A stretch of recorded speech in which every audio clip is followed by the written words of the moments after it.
നമ്മളെ നാട്ടിൽ വേറൊന്നും കൂടിയുണ്ട്. എന്താ? മുഹറം 1 മുതൽ 10 വരെ നെഹ്സാണ്. നെഹ്സ് പറഞ്ഞ അശുഭം, അവലക്ഷണം. അന്ന് കല്യാണം പാടില്ല, പുതിയ പുര ഉണ്ടാക്കി പൂർത്തിയായി, പക്ഷെ പാർക്കാൻ പാടില്ല.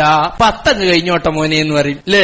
എനിക്കൊന്നല്ല ഉസ്താദെ, ഉപ്പ പറഞ്ഞ് മുഹറം 10 കഴിഞ്ഞോട്ടെ, ഉമ്മ പറഞ്ഞ്, അളിയൻ പറഞ്ഞ് എന്നൊക്കെയാ പറയാ. അപ്പൊ കയറി താമസിക്കണം. ആരാ ഇത് നെഹ്സാക്കിയത്? മുഹറം 1 എന്ന് പറഞ്ഞ ഒരു പുണ്യമാസം ആരംഭിക്കുക. അതിലാദ്യത്തെ 10 ദിവസം അവലക്ഷണത്തിന്റെ ദിവസം. പുതിയ പുരക്ക് കുറ്റിയടിക്കാൻ പാടില്ല അല്ലെ? കച്ചവടം തുടങ്ങാൻ പാടില്ല, കല്യാണം പാടില്ല, നിക്കാഹ് പാടില്ല, പാടില്ല പാടില്ല പാടില്ല. നെഹ്സാണ് നെഹ്സാണ്. ഇത് മാത്രോ?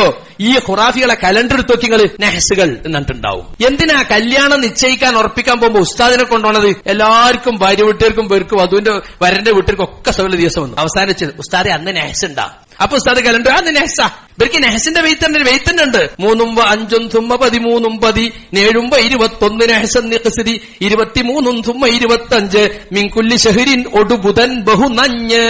എത്ര ദിവസമായി? 3 5 13 17 21 25 27 പിന്നെ ഒടുവിലെ ബുധനാഴ്ച. നെഹ്സോണ്ട് നെഹ്സ് തിരിയാനും പറ്റും മറി. ഇതൊക്കെ യഹൂദികൾ ഉണ്ടാക്കിയതാ. തനിച്ച ജൂതായിസ. ഇതൊക്കെ ഇതും വിശ്വസിച്ച് നടക്കുന്ന ആളുകളുണ്ട്. ഇവരെ കൂട്ടത്തിൽപ്പെട്ട ചില ഷാഫി പണ്ഡിതന്മാരെന്നെ പറഞ്ഞിട്ടുണ്ട് ഇത് യഹൂദികളുടെ സമ്പ്രദായമാണ്. അതുകൊണ്ട് സുഹൃത്തുക്കളെ, അതൊക്കെ നമ്മൾ അവസാനിപ്പിക്കണം.